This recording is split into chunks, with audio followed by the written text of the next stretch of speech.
So welcome everybody to Knitting at Noon, day 3. Um, so excited that you're here. This is kind of one of those things that I was just thinking about and thought, oh, well, maybe this would be a good idea. Let's see if anybody is interested.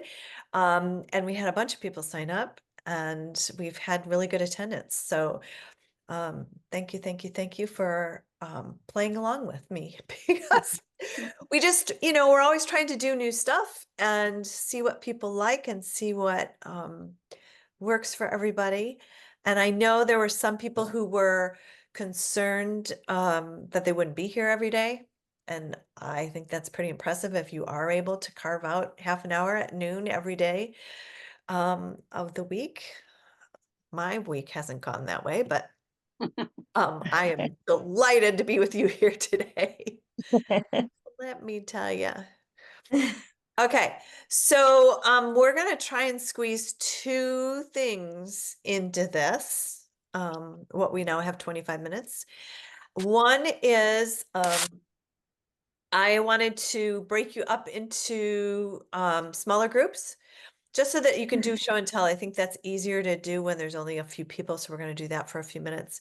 And I also wanted to talk to you about knitting at noon, or knitting at noon, about weaving in ends, because I was curious. I was going to talk about how I do it, but I was curious whether you wait till the end or you do it as you go, or you're like me, that's kind of like, oh, maybe I'll just sit here and weave some ends in and then, um, but I don't finish.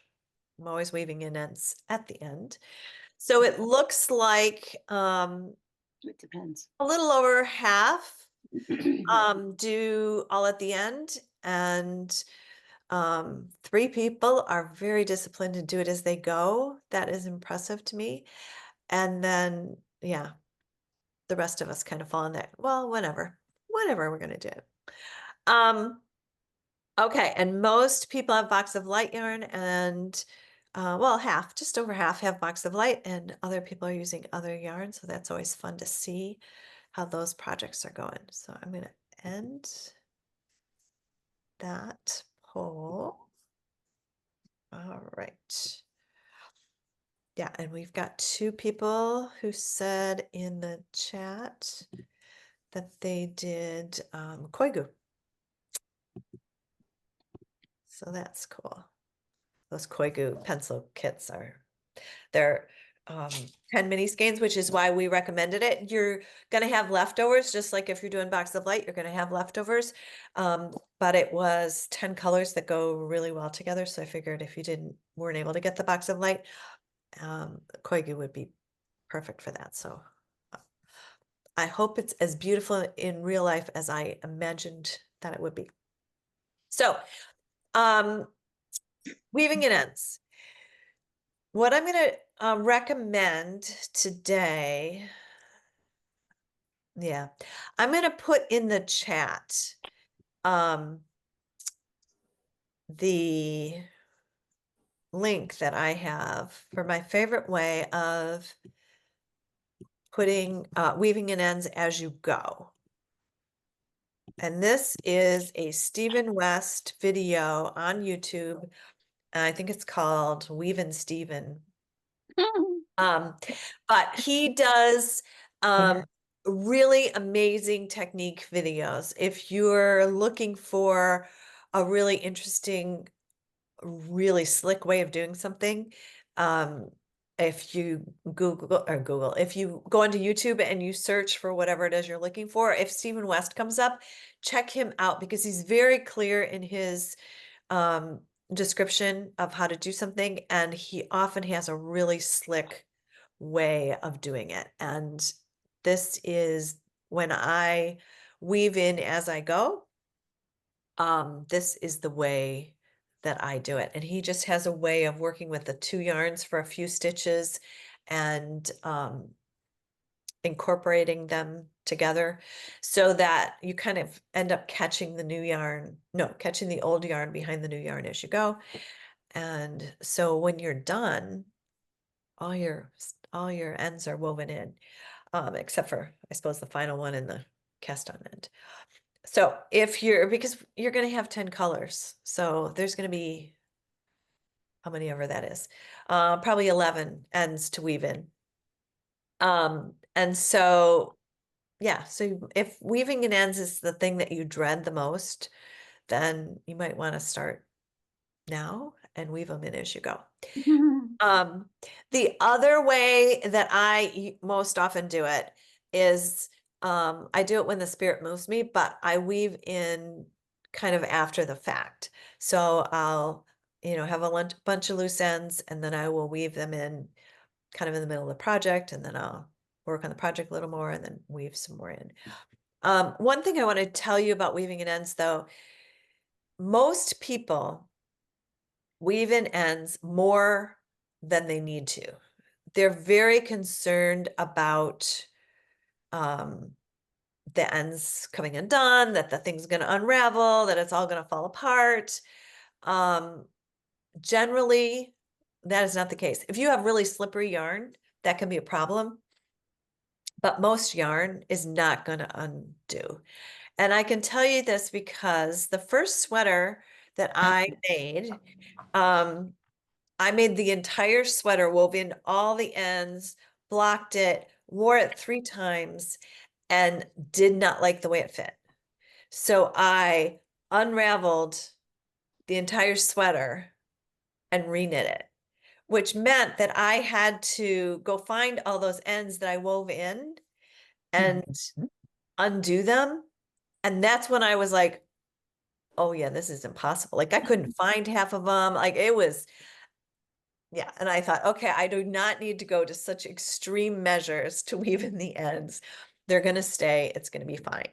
When I weave in an end, I usually leave about an inch tail unless um, you're going to see it on both sides. So if I'm doing a shawl or a scarf and maybe even the top of the cowl, because the cowl, well, in this case, it just kind of squunches down. But if you have a cowl that you're going to see the inside of, then you probably don't want that, 1 inch tail. Um, in which case, in those cases, I just cut them short. And if they pop through, then I just pop them back through the other side. But if I'm doing a sweater, I don't know if I can see any in my sweater. But I just leave an end because people aren't going to see the inside of your sweater. Um, yeah. And so when I wait to do them at the end, I do duplicate stitch. And because we haven't put things away for Christmas at our house, I still have stockings out. So if you're unaware of what duplicate stitch is, this is the technique that we use to put names on stockings. Basically, you're going in afterwards, after you finished a project, and you are covering the stitch that is there, thus the name duplicate stitch, and with a different color yarn to make a name. But you can use that same technique to weave in the ends and just duplicate stitch them so they follow the the stitch, the yarn. And yours is going to be when you weave in ends, you weave them in on the back side, right? So they're going to show even less than they show on the front side.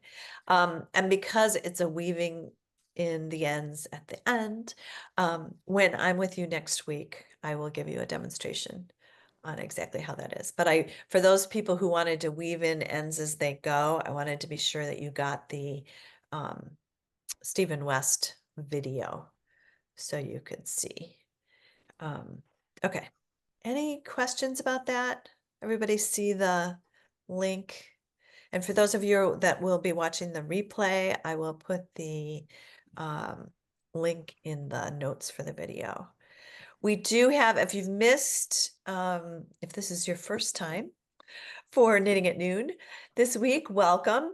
There is, day 1 is up on YouTube. There's a check your email for the email that says replays or something like that, and it'll have the link to the playlist that has will have all 10 of the Knitting at Noon sessions if you're so inclined to watch them over again.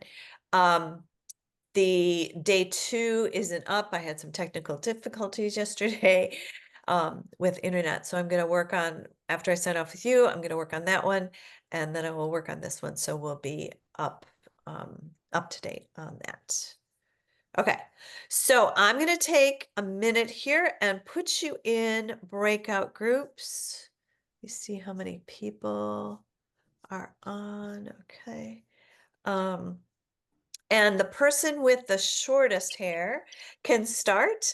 And I would just hope that you would go around and introduce yourselves and then show what it is that you're working on, so that people can see the different cowls. Or if you're working on something else, that's great too. It's just, we really just want you to start developing the habit, if you haven't already, of knitting every single day. There they all come. I thought I was going to be sitting here by myself. Nobody wanted to come back. No. That's a good sign. That's a really good sign. Good sign. I loved our breakout. Yeah. Good. Yeah, That was fun. Yeah. it was fun. Yeah. Informative. I think it's much easier just to share show and tell in a smaller group than, I mean, there's only 23 of us, but I just think it's easier. So I'm glad you enjoyed that. Fabulous. Okay, well, we just have a few minutes left. You can see that I am on my next color. This is how much I have done, which is really not much since I took the picture for the box of light. But I've got that. Nice. Very And nice. I'm gonna do this color next. And just in case you feel like you are the only one who was winding their skeins by your hand, I also am doing that for the mini skeins.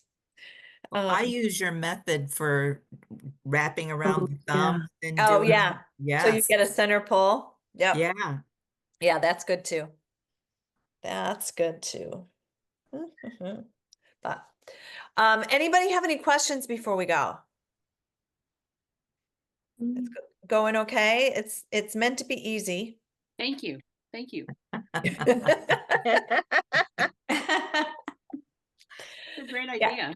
Yeah, if you're starting any way like mine is, easy's good. Easy, nice, slow, meditative start to the year is a good thing.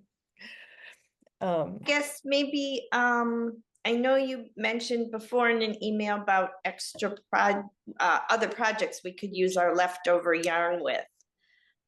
Yes, it should be. What? In the email. Yeah. Let me check before yes, okay. It is in your pattern The end. at the end. Oh, Okay. So they're not linked, and then I will send out, that's a good reminder. I have a bundle on Ravelry that I collect patterns that I think are really good if you have bits and pieces of things. Great. Scraps. Not all of them on there are for fingering weight, but you could sort through there and see if the ones that I listed on the pattern don't meet your needs. So yeah, so you can look on that. I will put that in the notes for this video. So if you go on to YouTube later to look for it.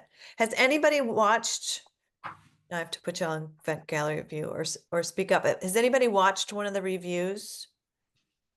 Or the replays, I'm sorry. no. No? No. Yeah, Laura has. Woohoo! Okay, so at least you found it and it works. That's my main concern. What we did was, or the idea behind it is to have a playlist, and I just gave you the link to the playlist so that every time we add a replay, you can just go to the playlist and scroll down and see which ones you want to watch. And I will put the link for other projects in there. And that was in your email? Yes, Okay. the last one, the most recent one is where it should be. And I can put it in this chat right now for you if I can find it. Let's see. I really liked Meg online. Meg is, She yeah, was so nervous. Can I help you? Can I help you at first? And then it was like, oh, the dogs were barking, phones were ringing. It didn't matter. She was just so cool. So laid back. She's not bothered by. her sense of humor, I could listen to her talk all day long. I agree. She's just, she'll say something and I'll just wait, whoa. Or, I'll stop into work and, our shifts will overlap or something. And she goes, yeah, something I've been thinking about lately is blah, blah, blah. And I'm just like, She gave us this podcast called Knitting is Autistic. And I went and listened to it and I go, oh my God, this person is on speed. It's like, oh my God. It was like, I can't knit and listen to this. I was just like, oh. yeah, that's when you set the speed to slow. Yeah. I listen to a lot of podcasts at night when I wake up in the middle of the night and can't get back to sleep. And I listen to them on like 0.8 or something, just Oh, to get me back to sleep. I have a great recommendation for a sleep podcast. What's that? It's called Sleep With Me. And it's a guy, Sleep With Me. And it's a guy who just tells really, really boring stories. And if you wake up in the middle of it, he's very funny. I just listen to it all night long. And I sleep really well. So, highly recommend. All right. I'll be listening to that tonight. All right. Great. Well, thank you so much for joining me for half an hour. I hope this has been a bright spot in your day. It certainly has been in mine. And yeah, we'll be back tomorrow. I think Great. Thank Emily, you for doing this. Thank you. Absolutely agree. Yes, thank you. I'm so Yeah. glad. I'm I glad love that this. you're enjoying it. Yeah. Yeah, and we'll send out a survey at the end, just to see especially what people liked and what they'd like to see done differently, and we'll do it again because I think it's fun. Great. It is fun. Totally. Thank you, Janet. Oh, you are so Thanks. welcome. Thank Have you a great day, Dave. everybody. Bye, everybody. for stopping in, Thanks. and we'll see you tomorrow.